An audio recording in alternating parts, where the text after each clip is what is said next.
The day 2 police officers showed up at my front door because of my Wi-Fi password was the day I realized some people will turn the smallest amount of power into a full-time personality. I wasn't running some secret operation, I wasn't hacking satellites, and I definitely wasn't plotting against the neighborhood. I had done something incredibly dangerous according to one particular HOA board member. I changed the name and password of my home internet network. That's it. That's the entire crime. It started on a quiet Saturday afternoon a few weeks after I moved into a neighborhood outside Cedar Ridge, a suburban community filled with identical mailboxes, perfectly trimmed lawns, and residents who treated HOA newsletters like sacred scripture. I had just unpacked most of my office equipment, set up my work-from-home space, and decided to upgrade the security settings on my router.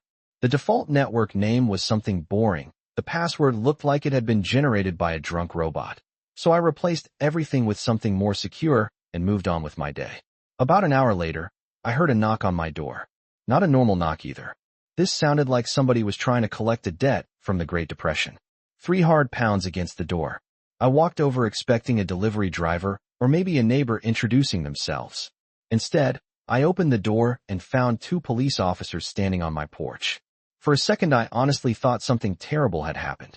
Then I noticed a woman standing across the street with her arms folded and a look of triumph on her face. Her name was Linda Mercer. Around the neighborhood, she wasn't officially called the HOA Queen, but everyone knew that's exactly what she was. Linda served on the HOA board and somehow managed to involve herself in every argument, complaint, rumor, and dispute within a 3-block radius. If someone painted their mailbox the wrong shade of beige, Linda knew about it. If someone parked a truck in their driveway for longer than 24 hours, Linda knew about it. If someone sneezed too aggressively during a board meeting, Linda probably documented it in triplicate. One of the officers gave me a polite nod. "Sir, we received a complaint regarding illegal signal interference." I stared at him. Signal interference? He checked his notes. "We're told there may be electronic equipment disrupting communications within the neighborhood." I actually laughed because I thought he was joking. He wasn't. Behind him, Linda suddenly marched halfway across the street and pointed toward my house like she was identifying a suspect on a crime documentary. "Ever since he moved in, our community network has been experiencing issues," she said. "The timing isn't a coincidence." I remember blinking several times because my brain was struggling to keep up with the absurdity of the situation. "I changed my Wi-Fi password," I said. "That's literally all I've done." Linda rolled her eyes dramatically. "That's what he wants everyone to think." Now, if you've ever dealt with a person who desperately wants to be right, you know that look. It isn't confidence. It's investment. She had already built an entire story inside her head, and she wasn't about to let reality ruin it. One officer remained professional and calm. "Would you mind if we took a quick look at your setup?" he asked. "Not at all," I replied. "Come on in." I led them inside and showed them my office. The setup couldn't have been more ordinary. 1 router, 1 modem, a few monitors, some work equipment. No giant antennas. No blinking supercomputer. No secret command center hidden behind a bookshelf. The officers immediately seemed less concerned than when they arrived. Meanwhile, Linda lingered near the doorway, trying to peek inside like she expected to discover a villain's laboratory. As one officer checked the router information and scanned nearby signals with a handheld device, I started replaying previous interactions with Linda in my mind. Looking back, there had been warning signs. During my first week in the neighborhood, she had asked unusually specific questions about my internet service provider. She wanted to know what equipment I used. She asked whether I would be connecting to the HOA's Community Network Initiative. At the time, I thought she was just making conversation. Now I wasn't so sure. Another strange memory surfaced. A few days earlier, she had casually asked if I would be willing to share technical access information with the HOA in case they ever needed to troubleshoot connectivity issues. I politely declined. Her smile vanished almost instantly before returning a second later. At the time, I ignored it. Standing there watching the officers inspect my perfectly normal router, that interaction suddenly felt a lot more important. Then something changed. One of the officers looked down at his scanner and frowned. He wasn't looking at my equipment anymore. He was looking at something else. Something outside.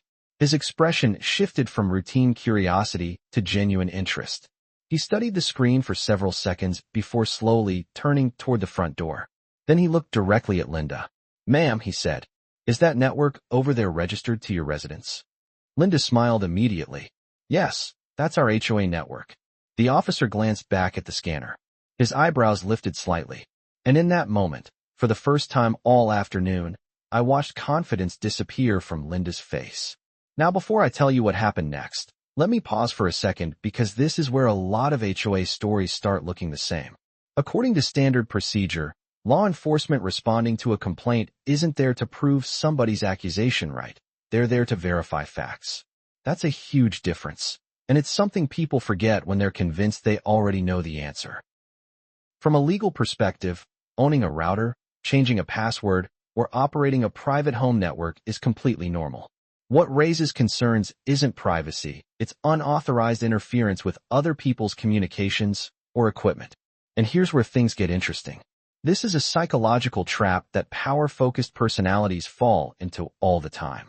When someone becomes accustomed to controlling a neighborhood, a workplace, or even a social group, they start viewing independence as rebellion. The moment another person sets boundaries, it feels like a challenge to their authority. The lesson here is simple. People who constantly monitor others often assume everyone else is playing the same game they are. Sometimes that's exactly what leads them to expose themselves. The room went strangely quiet after the officer asked that question. A few seconds earlier, Linda had been standing there with the confidence of someone expecting an apology and maybe a public victory speech. Now she looked uncertain, and for a woman who usually had an answer ready before anyone finished asking a question, that alone was remarkable. "Yes," she said carefully. "That's the HOA network." The officer nodded once and studied the scanner again. His partner stepped closer. Neither man looked at me anymore. They were focused entirely on whatever information was appearing on that screen. "Can you explain why this network is transmitting at that power level?" the officer asked. Linda blinked. "I don't know what that means. It's significantly outside what we'd normally expect in a residential setup." She immediately switched into defensive mode. "Well, we have community equipment. We provide services for residents." The officer didn't argue. He simply kept looking at the display. "And can you explain why there's traffic routing activity showing up through a device connected to that network?" That question landed differently. I could see it. Linda's expression froze for half a second before she forced another smile. "I don't handle technical details. If you've ever watched somebody realize a conversation is moving in a direction they didn't anticipate, you know the look. It's subtle. Their confidence starts arriving a few seconds late. Their answers become shorter. Their certainty develops cracks." The officer thanked her for the information and then turned back to me. "Sir, everything here appears normal." "That's good to hear," I replied.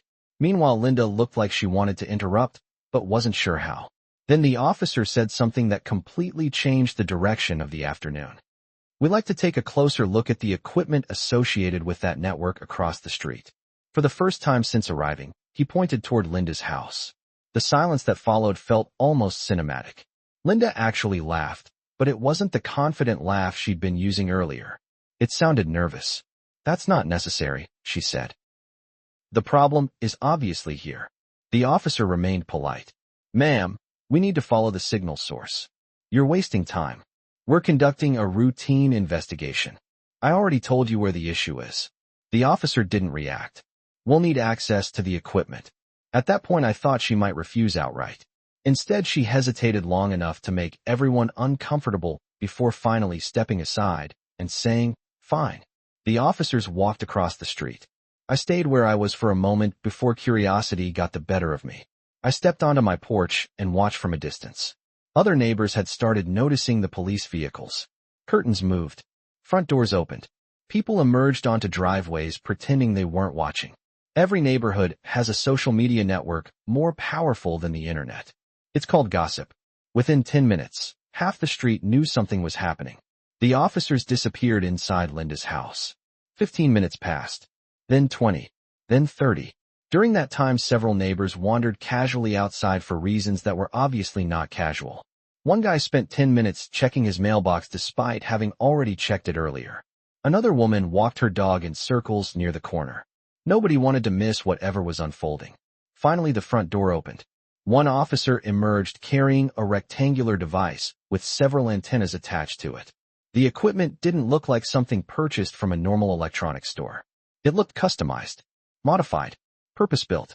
The officer placed it inside a clear evidence bag. That was the exact moment every conversation on the street stopped.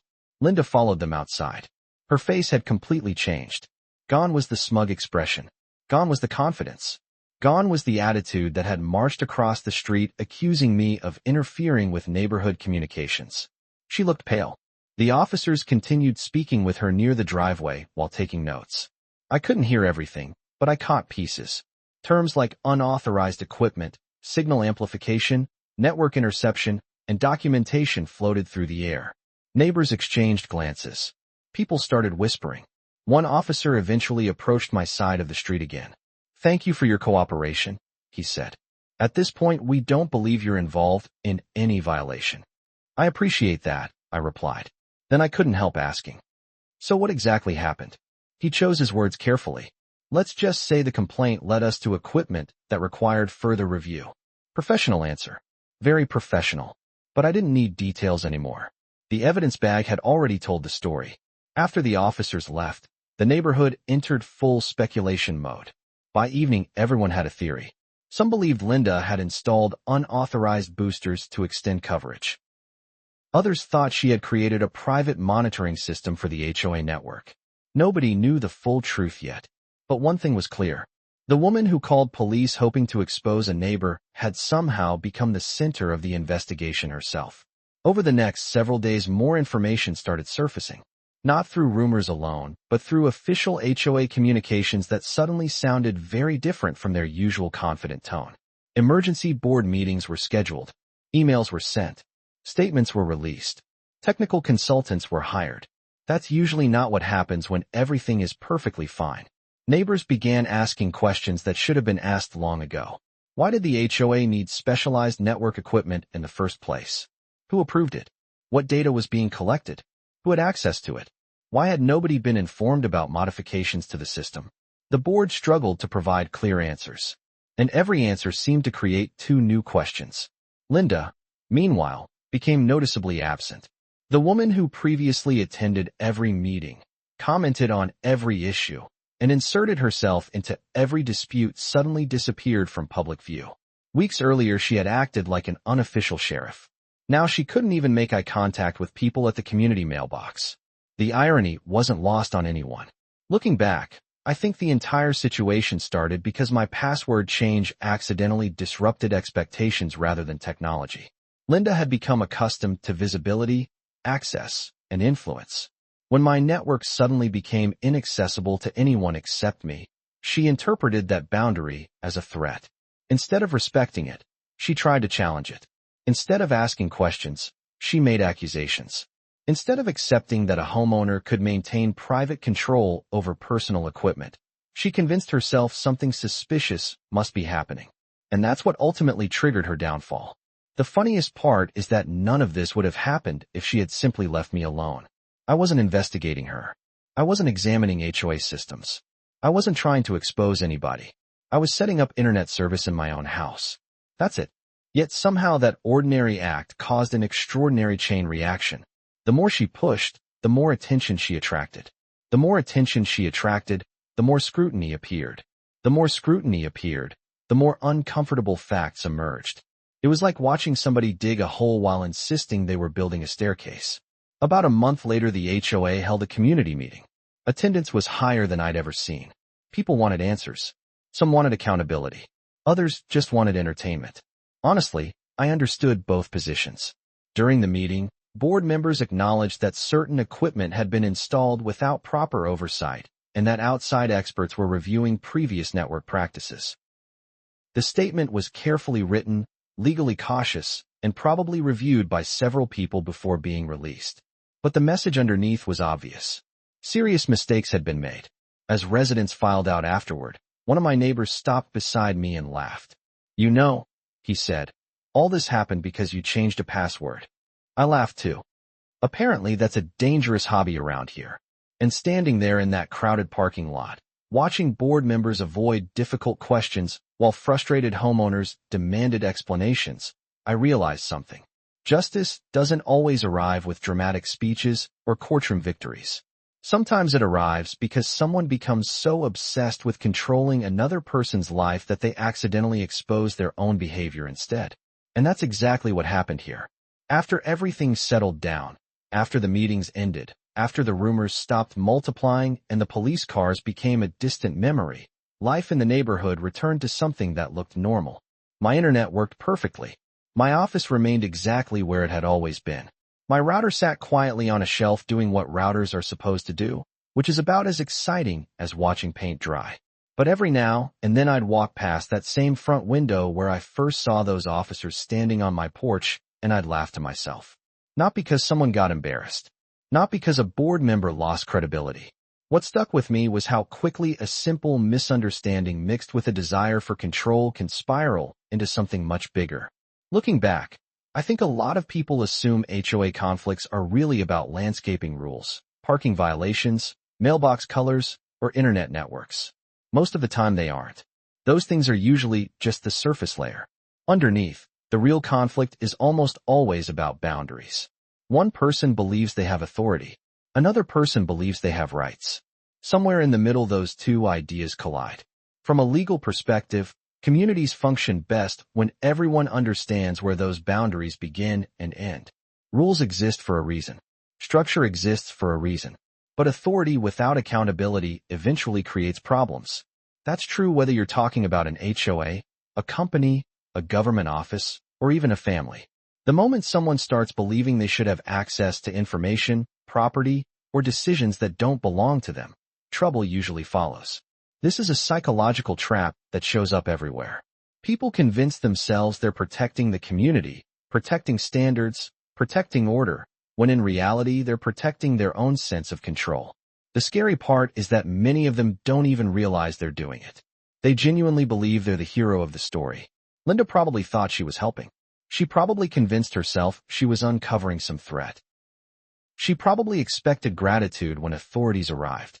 Instead, the situation exposed something entirely different. The lesson here is that assumptions are powerful.